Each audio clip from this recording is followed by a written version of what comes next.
Good morning, सुप्रभात। आज कल हम चर्चा कर रहे थे मैट्रिक्सों का योग, गुणा और मल्टीप्लिकेशन। मैट्रिक्सों का योग, व्यवकलन और गुणा।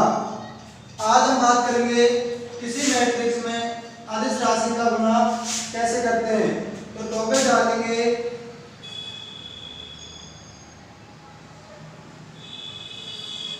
मैट्रिक्स का अदिश राशि से गुणा। तो टॉपिक डालेंगे मैट्रिक्स का अदिश राशि से गुणा।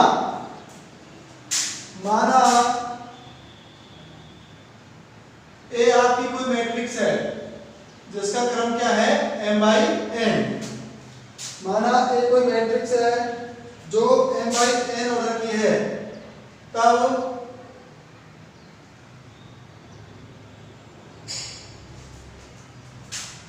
तथा माना m एक आव्यूह है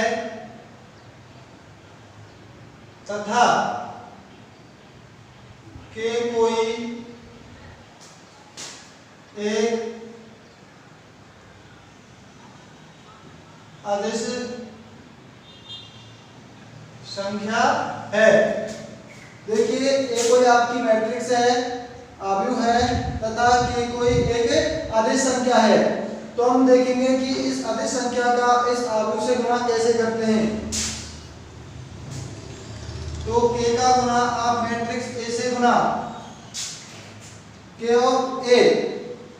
तो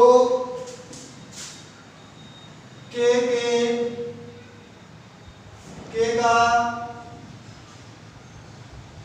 मैट्रिक्स, k का आव्यूह लिख लीजिए, k का आव्यूह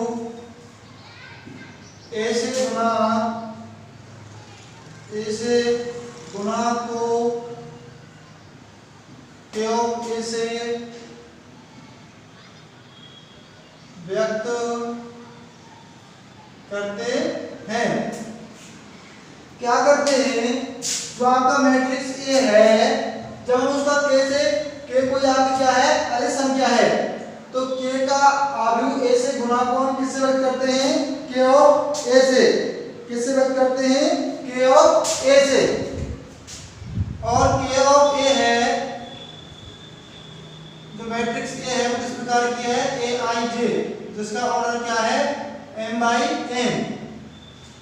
दोबारा देखेंगे, आपकी कोई मैट्रिक्स है A जिसके अवयव किस प्रकार के हैं, aij, जिसका m पंक्ति है और n स्तंभ है तथा k कोई आपकी एक अदिश संख्या है, तब k का आव्यूह A से गुणा को हम किससे व्यक्त करते हैं, k ऑफ A से।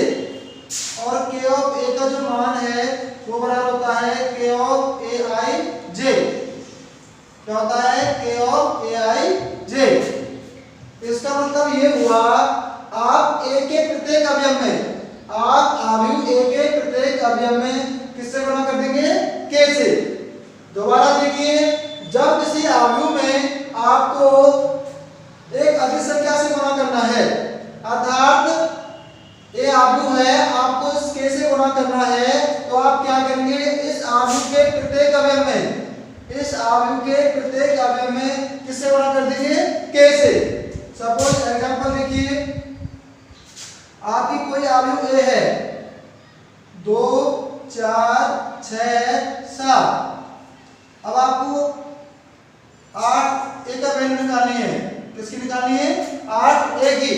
तो क्या करेंगे, 8 A की निकालने के लिए आप जो A का प्रत्येक अवयव है उसमें कितने का मल्टीपल कर देंगे, 8 का। तो 8 गुना 16, 8 चौका 32, 8 सिंह 48 और 8 7 56। अर्थात अदिश राशि से यदि आपको किसी मैट्रिक्स से गुणा करना हो तो आप क्या करेंगे, उस मैट्रिक्स के प्रत्येक अवयव को उस अदिश राशि से गुणा कर देंगे। क्या करेंगे, उस मैट्रिक्स से उस अदिश राशि का गुणा कर देंगे। अब अगला टॉपिक ध्यान लीजिए, मैट्रिक्सों के योग के गुणधर्म। अगला टॉपिक डालेंगे मैट्रिक्सों के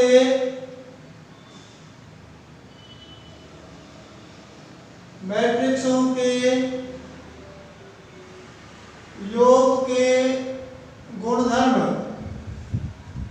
मैट्रिक्सों के योग के गुणधर्म। तो सबसे पहले हम पढ़ेंगे क्रम विनिमय नियम। क्या पढ़ेंगे? क्रम विनिमय नियम। क्रम विनिमय नियम। देखिए क्रम विनिमय नियम, जैसा कि नाम से पता चल रहा है आपको, क्रम विनिमय, क्रम का भिन्न होता है, आदान प्रदान, उल्टे से बदलना। जब आप किसी मैट्रिक्सों के योग को जब क्रम में परिवर्तन करेंगे तो क्या मैट्रिक्स के प्रभाव में कोई अंतर आएगा कि नहीं आएगा? अब देखिए माना ये आपको मैट्रिक्स है ए आई जे, जिसका ऑर्डर क्या है? m by n, तथा आपकी कोई दूसरी मैट्रिक्स है B, जिसका ऑर्डर भी क्या है?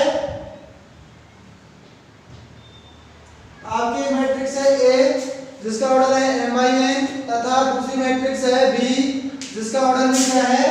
m by n। तो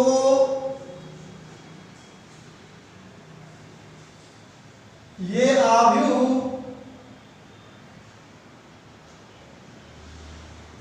क्रम विनिमय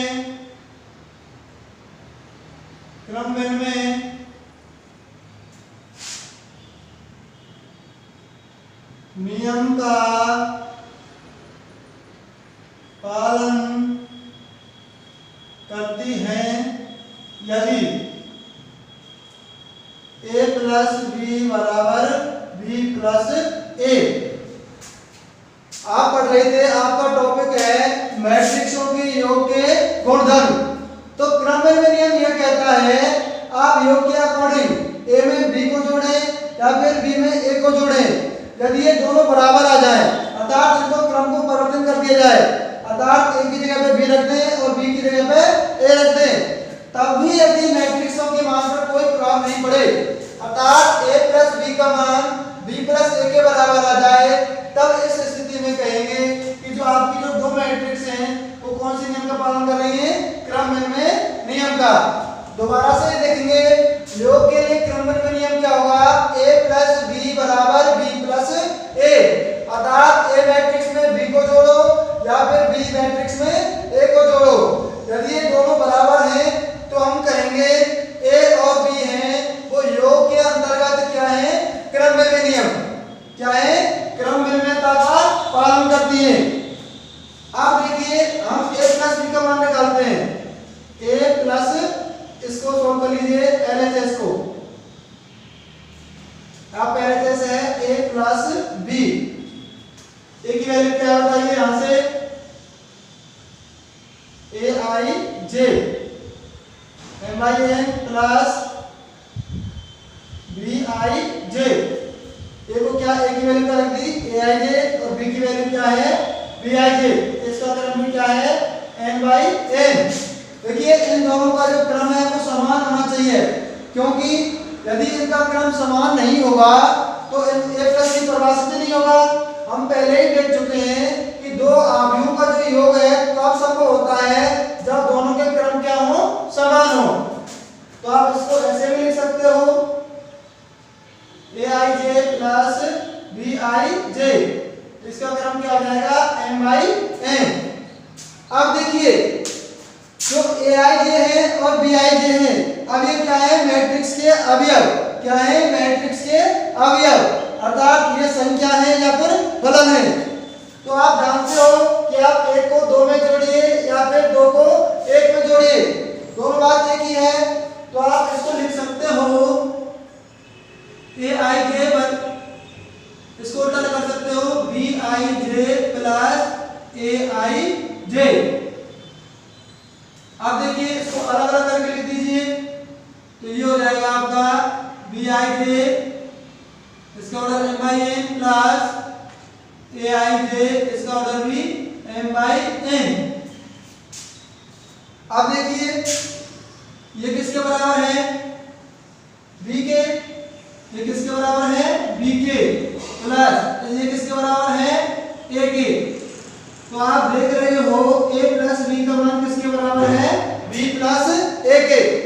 दोबारा देखेंगे, मैं ये कह रहा हूं जो दो मैट्रिक्स हैं, दो मैट्रिक्स योग के अंतर्गत क्रमबद्ध नियम का पालन करेंगी यदि a प्लस बी बराबर b प्लस a, अर्थात आप मैट्रिक्स a में b को जोड़ो या फिर मैट्रिक्स b में a को जोड़ो, दोनों स्थितियों में यदि मान बराबर आ रहे हैं तब हम कहेंगे a और b हैं वो योग संक्रिया के अंतर्गत किस नियम का पालन कर रही है, क्रम भिन्नता का पालन कर रही है। तो सबसे पहले मैं LHS को सॉल्व कर रहा हूं। आपका LHS क्या बताइए, a प्लस b, a को क्या लिख सकता हूं मैं, aij, इसका क्रम क्या है, m/n, प्लस b को क्या लिख सकता हूं मैं, bij, और इसका क्रम भी क्या है, m/n। आप देखिए दोनों को योग करेंगे तो क्या हो जाएगा, aij प्लस bij। और आपको पता है दो मैट्रिक्सों को जब हम जोड़ते हैं तो उनका क्रम भी वही रहता है, परिवर्तन नहीं आता है। आप देखो ये भी संख्या है और ये भी संख्या है, आप aij में bij जोड़े या फिर bij में aij जोड़े। जैसे कि आपने देखा था एक में दो को जोड़िए या फिर दो में एक को जोड़िए, दोनों बात देखिए तो ये हो जाएगा bij प्लस aij। अब मैंने इसको दोबारा अलग अलग करके लिख दिया, bij प्लस aij। अब ये किसका मान है, b का, और ये किसके बराबर है, a के, अर्थात आपने प्रूव कर दिया a प्लस b बराबर b प्लस a। अतः आप कह सकते हो जो मैट्रिक्स है वो योग संक्रिया के अंतर्गत क्या होती है, क्रम भिन्न में होती है। अतः आप यहां से क्या कह सकते हो, अतः मैट्रिक्सों का योग, अतः मैट्रिक्स योग संक्रिया के अंतर्गत, योग संक्रिया के अंतर्गत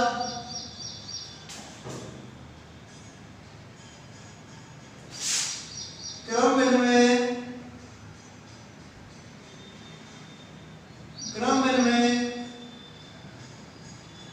नियम का पालन करती है। अतः मैट्रिक्स को जो योग है, मैट्रिक्स योग संक्रिया के अंतर्गत क्रम भिन्न में नियम का पालन करती है। अब आप दूसरा नियम पढ़ेंगे, साचार्यता। क्या पढ़ेंगे, साचार्यता। आप देखिए साचार्यता नियम क्या बोलता है, यदि आपके पास कोई तीन मैट्रिक्स हैं, यदि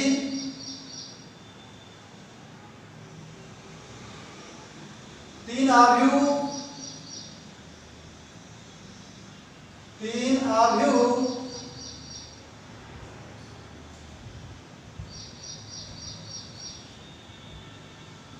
आप बोल रहे हो a जो है आपकी aij, इसका क्रम क्या है, m/n।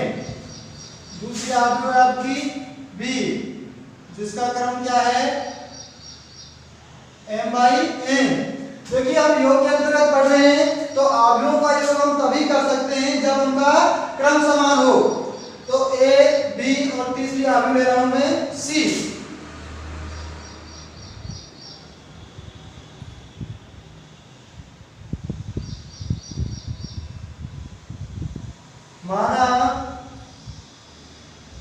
माना तीन आव्यूह क्रम से a b और c।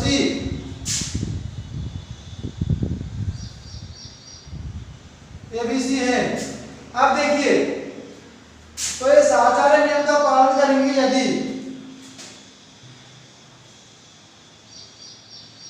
ABC योग संक्रिया के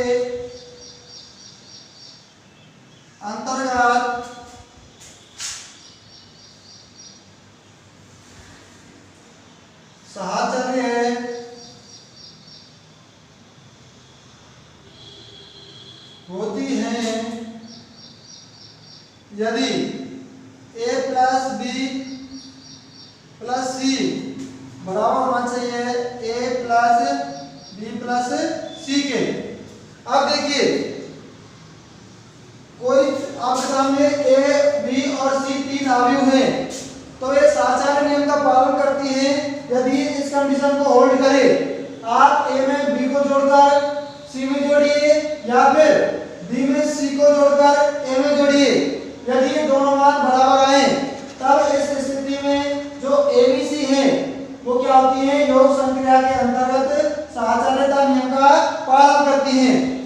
आपको ये प्रूव करना, यदि आप इस साइड को इसके बराबर प्रूव कर देते हो तो आप कह सकते हैं कि कोई भी तीन अवयव, कोई भी जो अवयव है वो योग संक्रिया के अंतर्गत साचार्य नियम का पालन करती है। तो इसको सॉल्व करिए सबसे पहले LHS को। तो LHS हो गया आपका a प्लस बी प्लस सी। तो आप इसको लिख सकते हो aij plus bij plus cij।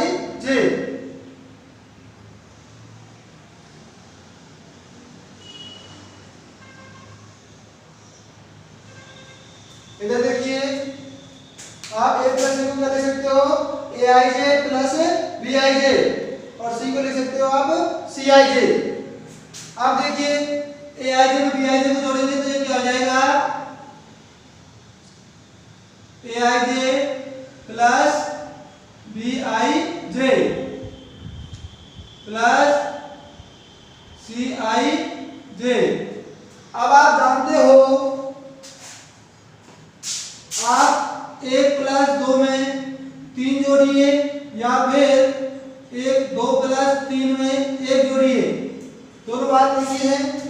तो देखिए ये तीनों वास्तविक संख्या है, वास्तविक हो चाहे काल्पनिक हो, तो आप इसको ऐसे भी लिख सकते हो aij plus bij plus cij। ये हो जाएगा आपका aij plus bij plus cij। आप इसको ऐसे भी लिख दीजिए aij plus bij plus cij।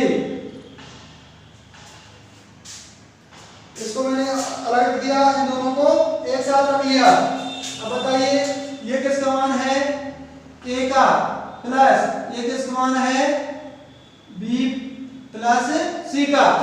तो आपने प्रूव कर दिया a plus b plus c बराबर b प्लस c में a जोड़िए तो ये हो गया आपका a plus b plus c बराबर दिस। अर्थात आपने प्रूव कर दिया a प्लस b में c जोड़िए या फिर b प्लस c में a जोड़िए, दोनों बात क्या है, एक ही है। अतः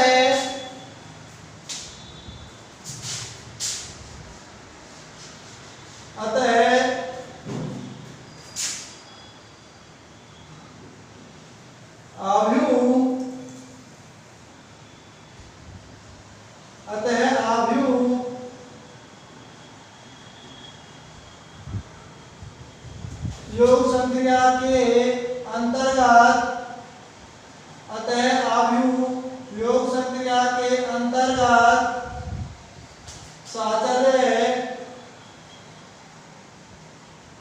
साहचर्य नियम का पालन करती है। जो आव्यूह है वो योग संक्रिया के अंतर्गत क्रमबद्ध में भी होती है और साहचर्य भी होती है। अब हम बात करेंगे तत्समक अवयव।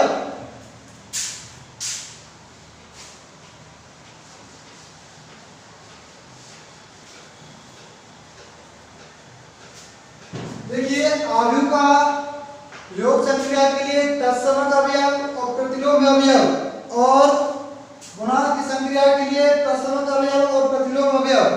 जब हम 1.3 प्रश्नावली में द्विआधारी संक्रिया पढ़ेंगे उस स्थिति में मैं आपको तत्समक अवयव और प्रतिलोम अवयव के बारे में बताऊंगा। तो सिर्फ मैं आज आपको योग संक्रिया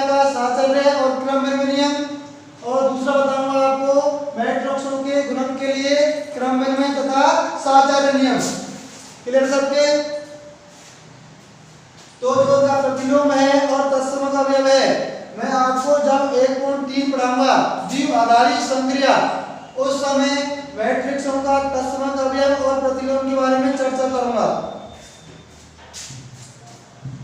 तो अगला हेडिंग डालेंगे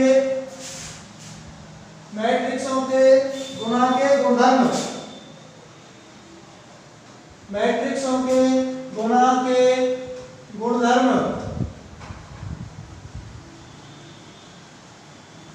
अब देखिए, अब वो दोबारा से पहला पढ़ेंगे, आप पहले तो पढ़ रहे थे योग के लिए, आप पढ़ेंगे गुणा के लिए। क्रम में मैंने पढ़ते हैं दोबारा से, क्रम विनिमय नियम, कम्यूटेटिव लॉ।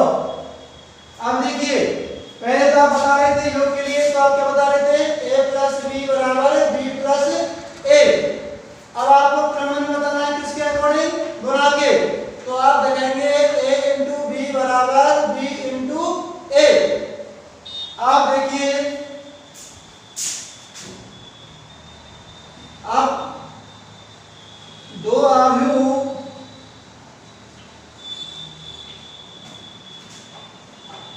क्रम में लिख लिया, आप क्या देखेंगे, आव्यूह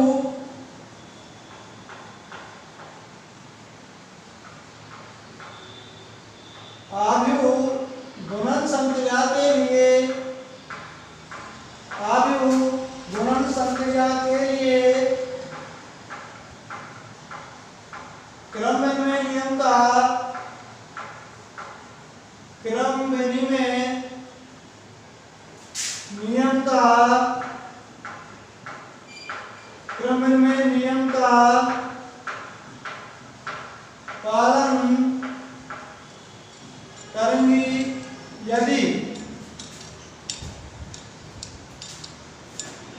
आप सामने दो आव्यूह हैं, आव्यूह ए तथा बी, यहां पर लिख लिया आव्यूह ए तथा बी, आव्यूह ए तथा बी गुणन संक्रिया के लिए क्रम विनिमय नियम का पालन करेंगी यदि, आप क्या बता दें, ए बी बराबर बी ए। यदि ए बी बी ए के बराबर हो, तब इस स्थिति में जो आव्यूह है गुणन संक्रिया की प्रति क्या होंगी, क्रम विनिमय। तो बताइए ए बी बराबर बी होता है क्या, देखिए आप मैं एक आव्यूह ले रहा हूं ए, जिसका ऑर्डर है 2/3, जिसका ऑर्डर क्या है 2/3।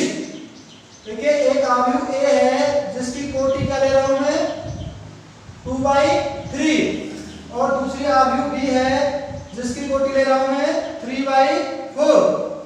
अब इस स्थिति में देखिए, आप ए बी को निकाल सकते हो, ए बी संभव है, अर्थात ए बी संभव है मतलब इसको आप ऐसे भी ले सकते हो, ए बी परिभाषित है, ए बी परिभाषित है। लेकिन आप देखिए बी ए परिभाषित है क्या, आप बी का गुणा ऐसे कर सकते हैं क्या, बी का गुणा आप तब कर सकते हैं जब बी में स्तंभों की संख्या एक ही पंक्तियों की संख्या के समान हो। देखिए बी में जो स्तंभों की संख्या क्या है 4, और ए में पंक्तियों की संख्या क्या है 2, ये दोनों बराबर नहीं है। इसका मतलब क्या हुआ, बी ए तो परिभाषित ही नहीं है, जो कि परिभाषित नहीं है। देखिए ए बी तो परिभाषित है लेकिन बी ए परिभाषित नहीं है। जब मैं ए को 2/3 क्रम की लूंगा और बी मैट्रिक्स को 3/4 क्रम की लूंगा, तो ए बी तो परिभाषित है लेकिन बी ए परिभाषित नहीं है। तो इस स्थिति में तो ए बी बी ए के बराबर होगा ही नहीं, क्योंकि भाई बी ए तो निकाल ही नहीं सकते। अतः आप क्या बोल सकते हो, आव्यूह गुणन संक्रिया के अंतर्गत, आव्यूह गुणन संक्रिया के अंतर्गत, आव्यूह गुणन संक्रिया के अंतर्गत, गुणन संक्रिया के अंतर्गत क्रम विनिमय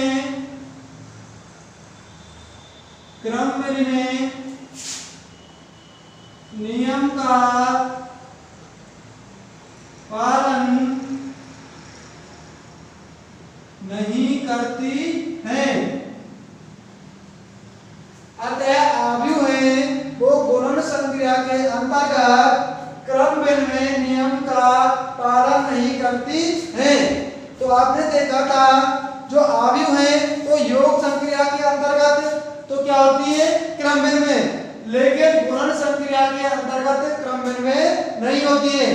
तो याद रखेंगे जो आव्यूह है वो योग संक्रिया के अंतर्गत तो क्रम विनिमय नियम का पालन करती है, लेकिन गुणन संक्रिया के अंतर्गत क्रम विनिमय नियम का पालन नहीं करती है। अब पढ़ेंगे साचार्यता। क्या पढ़ेंगे, साचार्यता।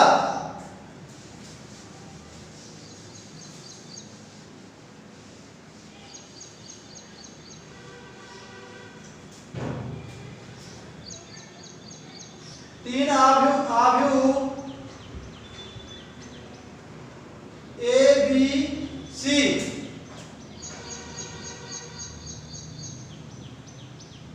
साचार्य है।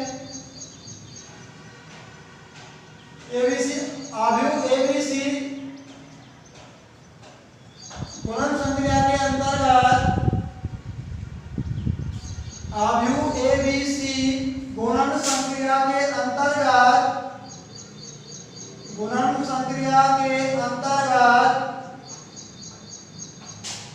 साचार्य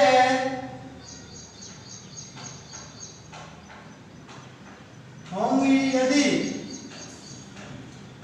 तो देखिए योग संक्रिया में क्या कर रहे थे, हम चेक कर रहे थे a प्लस बी प्लस सी बराबर a प्लस बी प्लस सी।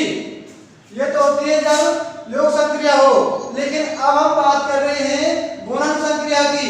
तो आप देखेंगे ए बी का जो गुणा सी से करो या फिर ए का गुणा बी सी से करो, दोनों स्थितियों में क्या आता है, समान आता है। तो आप ए बी का गुणा सी से करो या फिर ए का गुणा बी सी से करो, दोनों स्थितियों में क्या होता है, समान आता है।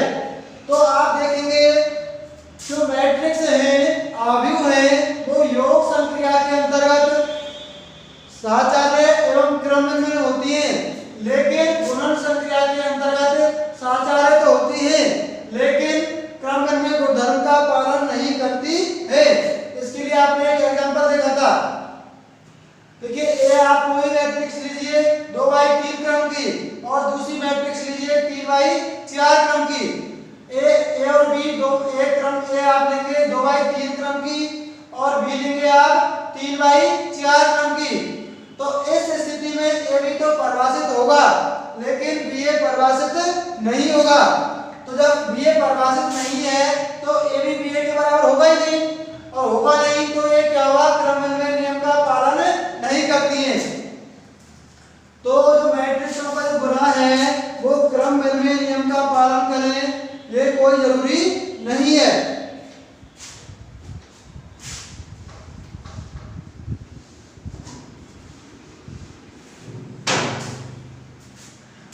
और देखिए एक बात और देखिए, आप ये नहीं कोई एक एग्जांपल लेके ये बता दें कि ए बी बी ए के बराबर है। तो किसी चीज को प्रूव करने के लिए आपको यदि फाल्स करना है तो एग्जांपल देते हैं, और यदि आप नियम को देखो, मैं इस नियम को फाल्स कर रहा हूं इसलिए मैं एक एग्जांपल दे रहा हूं। यदि ये नियम ट्रू होता तो एक एग्जांपल से ट्रू नहीं करेंगे, उसको आप यहां पर प्रूफ में प्रूव करेंगे।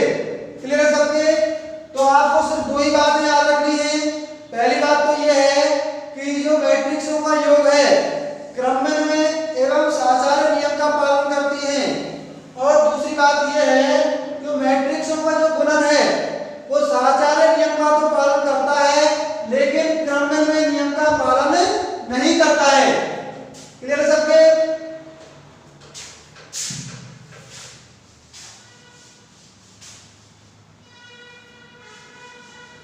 अब देखेंगे आप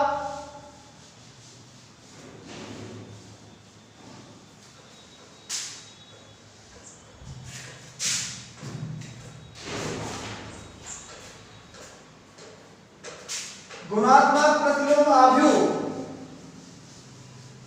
गुणात्मक प्रतिलोम आव्यूह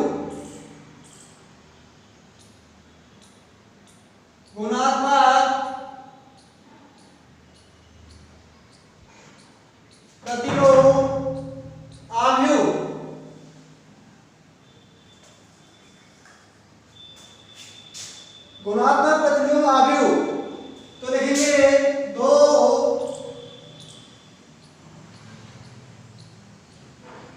समान क्रम की वर्ग आव्यूह, दो समान क्रम की वर्ग आव्यूह, दो समान क्रम की वर्ग आव्यूह। आप मान रहे हो तो ए और बी, दो समान क्रम की वर्ग आव्यूह, क्या मान रहे हो, ए और बी, वर्ग आव्यूह ए तथा बी,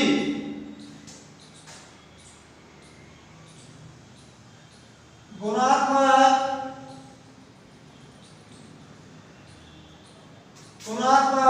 प्रतिलोम आव्यूह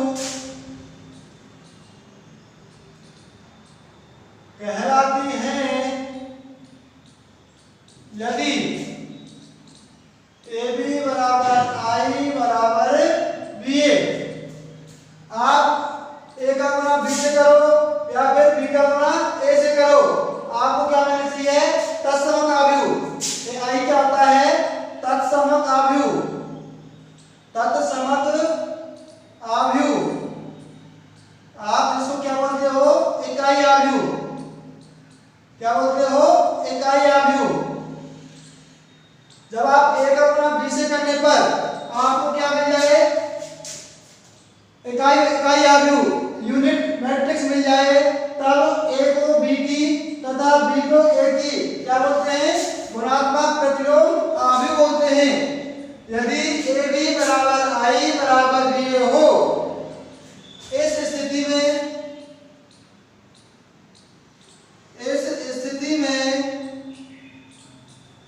ए को बी की तथा बी को ए की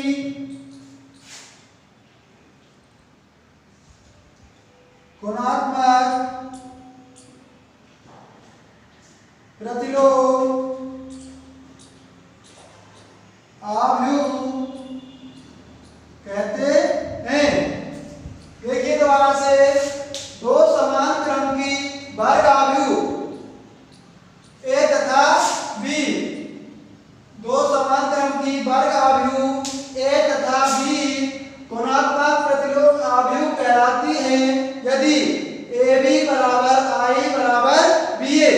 जहां पर आई क्या है, तत्समक आव्यूह, आप इसको बोल सकते हो इकाई आव्यूह।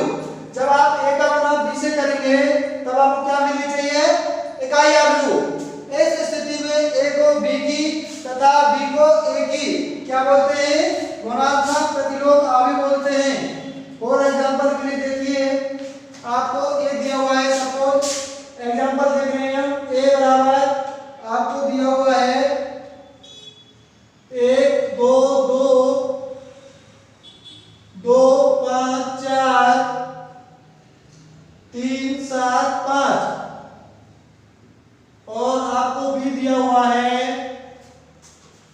3 - 4 2, 3 - 4 2, -2 1 0 1 1 -1। अब देखिए, आपको दो आव्यूह दे रखी है ए और बी, आपको ये चेक करना है कि गुणात्मक प्रतिलोम आव्यूह है या नहीं। गुणात्मक प्रतिलोम आव्यूह कब होगी, जब ये इस गुणधर्म का पालन करेंगी, अर्थात ए बी बराबर आई आना चाहिए और बी ए बराबर भी आई आना चाहिए। इस स्थिति में ए को बी की तथा बी को ए की गुणात्मक प्रतिलोम आव्यूह बोलते हैं। तो आप सबसे पहले ए बी निकालिए, ए बी निकालेंगे तो कैसे करेंगे, पहली पंक्ति का पहले स्तंभ से। तो देखिए ए का गुणा कैसे करेंगे, 3 से, 3 2 को गुणा -2 से करिए, क्या हो जाएगा, -4 प्लस 2 को गुणा 1 से करिए तो क्या आएगा, 1। किधर है सबके, पंक्ति का गुणा करेंगे हम स्तंभ से, पंक्ति बाई स्तंभ। अब ये निकालना है, तो मैं आपको कल बताया था, ये अवयव कौन सा है, A1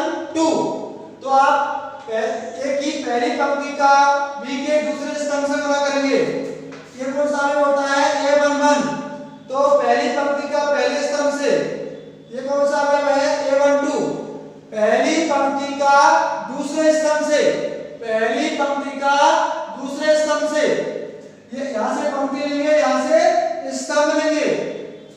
तो देखिए पहली पंक्ति आपकी हो गई, दूसरे स्तंभ आपका ये हो गया। एक का गुना -4 से करिए क्या आएगा? -4 प्लस 2 का गुना 1 से करिए क्या आएगा? 2 प्लस 2 का गुना 1 से करिए क्या आएगा? 2।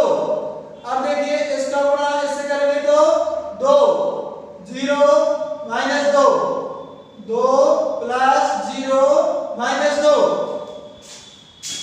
अब देखिए ये कौन सा है? 821।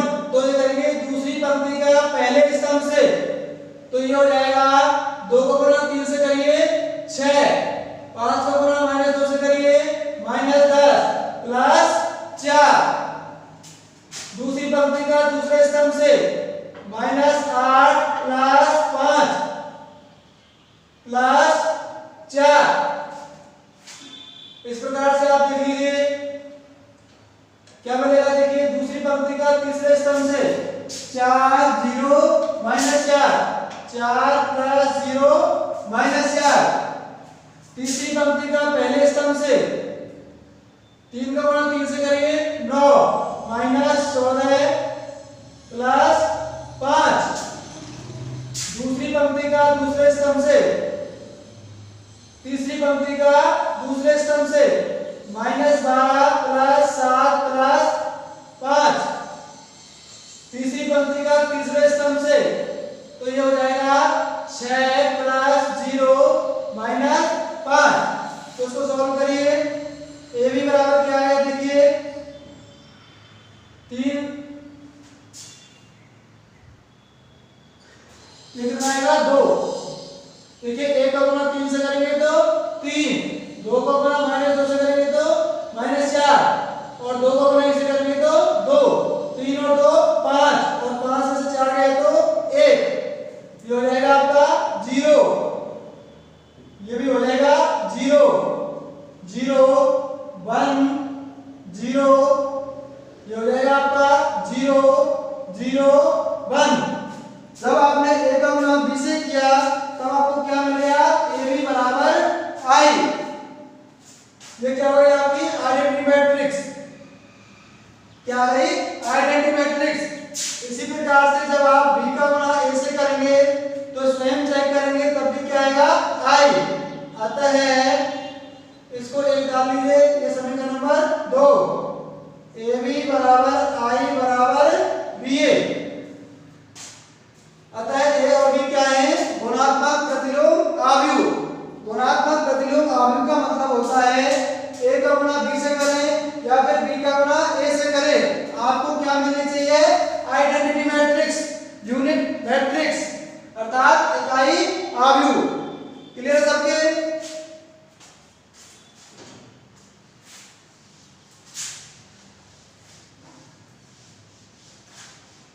अब लास्ट टॉपिक डालेंगे शून्य के भाजक आव्यूह।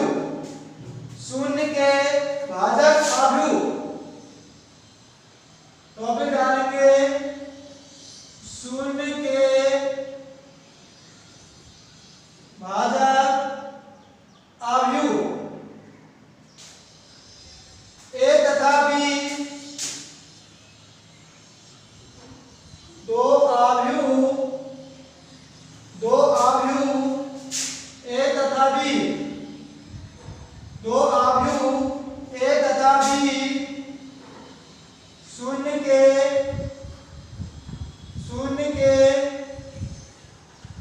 भाजक आव्यूह कहलाती हैं। दो आव्यूह ए तथा बी शून्य के भाजक आव्यूह कहलाती हैं यदि ए बी बराबर क्या आ जाए? 0। क्या आना चाहिए? 0 आ जाए, यानी कि शून्य मैट्रिक्स। ए तथा बी दो आव्यूह ए तथा बी शून्य के भाजक आव्यूह कहलाती हैं यदि ए बी क्या मिल जाए? 0 मैट्रिक्स। क्या बोलते हैं इसको? शून्य आव्यूह। जो एक बड़ा सा 0 आता है इसको क्या बोलते हैं? शून्य आव्यूह। ये भी जब एक का गुना बी से करने पर क्या मिल जाएगा आपको? शून्य आव्यूह। इस स्थिति में आप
बराबर दिया हुआ है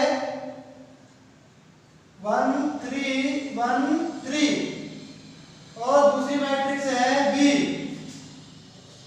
-1 1 1 और -1। अब आपको ये देखना है कि शून्य के भाजक है या नहीं। देखिए आपको जो आपको दे रखी है, ए दे रखी है आपको 1 3 1 3 और बी दे रखी है -1 1 1 -1। अब आपको ये चेक करना है कि ये शून्य के भाजक है या नहीं। हम जानते हैं कि जो अशून्य आगु है शून्य के भाजक कहलाती हैं यदि उनका जो गुना है वो क्या मिल जाए, शून्य आगु। तो आप सबसे पहले क्या निकालेंगे, ए बी निकालिए। पहली पंक्ति का पहले स्तंभ से गुना करेंगे, करिए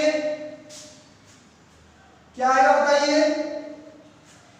पहली पंक्ति का पहले स्तंभ से गुना करिए, क्या आएगा बताइए।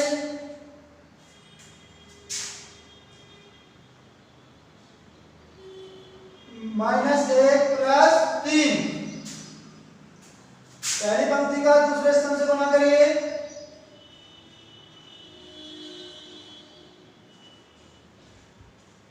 ए बी बराबर -1 + 3। पहली पंक्ति का दूसरे स्तंभ से गुना करिए 1 - 3। दूसरी पंक्ति का पहले स्तंभ से करिए -1 + 3। दूसरी पंक्ति का दूसरे स्तंभ से करिए 1 - 3।